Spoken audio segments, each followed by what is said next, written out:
Okay guys, I haven't made or updated a solo hunter build that uses the Blade Barrage in a very long time. It's probably been a good 2 or so years at least since I've made a proper full-on solo hunter build, but today is the day where I finally revive my old once insane Blade Barrage hunter build using this solo subclass on the hunter. Now over the past few seasons, Golden Gun has been shining too bright. It's been too good. Too fun, and it's always been the go-to build, but let's be honest, we can't keep using the same exact build all the time. Well, we can, but we should also try to change things up a bit, otherwise we're just going to get bored of that same old build. So today we have a fresh, newly updated Hunter Blade Barrage build that just dominates in all types of content. Not only you're going to rapidly fill up that super bar to get faster supers when you're using this build, but you're also going to have infinite radiant for that extra DPS to weapons, and also infinite restoration for that constant health regen. What makes this build so good is getting those constant supers, which can do a good job at both ad clearing, but also providing some boss DPS support. And what makes this build kind of annoying is trying to get infinite melee kills for faster supers in endgame content, but despite not being able to consistently get melee kills, or constantly keep getting killed by Cabal drop pods because of it, this build will still make you a Blade Barrage beast. So guys, if you like this one then a rating is much appreciated, otherwise let's yap on some more. Roll the intro.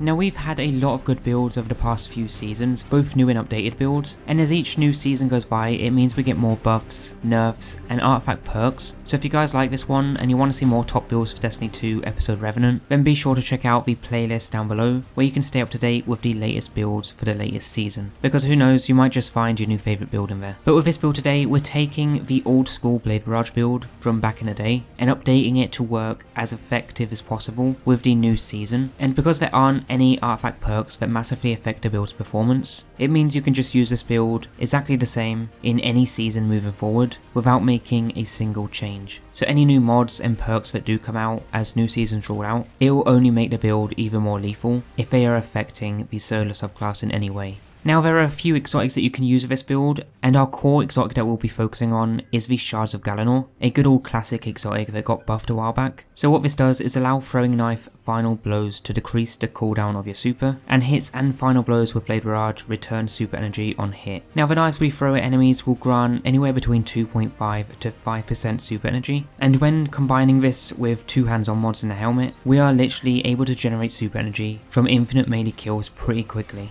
This won't always be beneficial to us though, because in harder content where the knife might not kill enemies, you won't be getting that super energy as quickly as you want, which is why when we use our super, Shards of Galanor will be giving us most of that super energy back, just as long as you're hitting or killing enemies with it. In short, the stronger the enemy, the better it is for Blade Barrage, which makes this build really good to use in endgame content. Other exotics that you can use this build though are Caliban's Hand, although this does require the use of a proximity knife, but it's great for ad clearing with infinite exploding knives, also a really fun build. But you also have the Assassin's Cowl, which is great as another fun melee build for infinite invisibility, but this isn't really ideal in endgame content, because again that melee kill might not always be reliable. But for this build today we are going to be focusing around the use of Shards of Galanor as a faster supers build.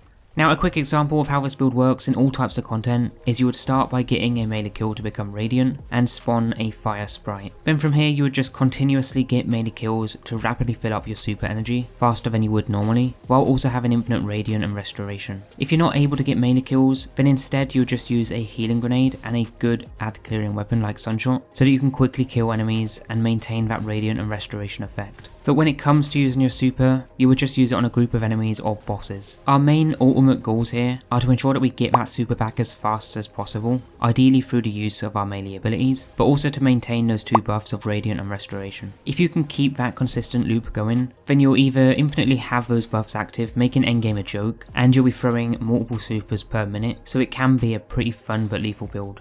Now getting into the setup of this build and starting with the subclass, we are running the Hunter Gunslinger subclass with the Blade Barrage super ability. The other abilities are a Gambler's Dodge, so that dodging recharges your melee ability. This is just useful for the extra knife if we end up losing it, but the knife we do have is the knife trick one, which will also scorch enemies, and then a healing grenade just to trigger that restoration. For aspects, the first one you want is knock them down so that your solo supers are enhanced, which means Blade Barrage will launch more projectiles, but also while radiant, final blows with our knife will fully refund it, so as long as you're able to keep killing ads with the melee, you will get it back back even if the scorch effect gets the final blow and not the melee itself, so that will happen occasionally. The second aspect we have though is on your mark, and this is specifically to allow us to equip 3 fragment slots instead of 2. So for the fragments that we have, we're going to use Ember of Torches, so that powered melee attacks against combatants make us radiant. This will just trigger the loop of becoming radiant and giving us that melee back most of the time. So if you can continuously get those melee kills while radiant, you're going to get the melee straight back. But the other fragments include Ember of Solace, so that radiant and restoration effects applied to you have increased duration, just helps to keep those buffs active more in harder content. Then Ember of Imperium, so solo weapon or ability final blows extend the duration of those 2 effects, that being Arresto and Radiant. So because of this, you need to make sure that you're running solo weapons. A good weapon here is Sunshot, since it's still strong for ad clear and just makes everything explode, so I strongly recommend using that one, or any solo weapon will work to extend those buffs upon killing them. The other fragments we're using are Ember of Searing, so that defeating scorched targets grants melee energy and creates a fire sprite. Those fire sprites are just going to give us grenade energy, but also with the next fragment, Ember of Mercy, picking up a fire sprite grants restoration. So if we're not getting resto from the healing grenade, we'll get it from the fire sprites. So it's just a good fragment to have to help with the uptime of getting restoration, as well as more healing grenades.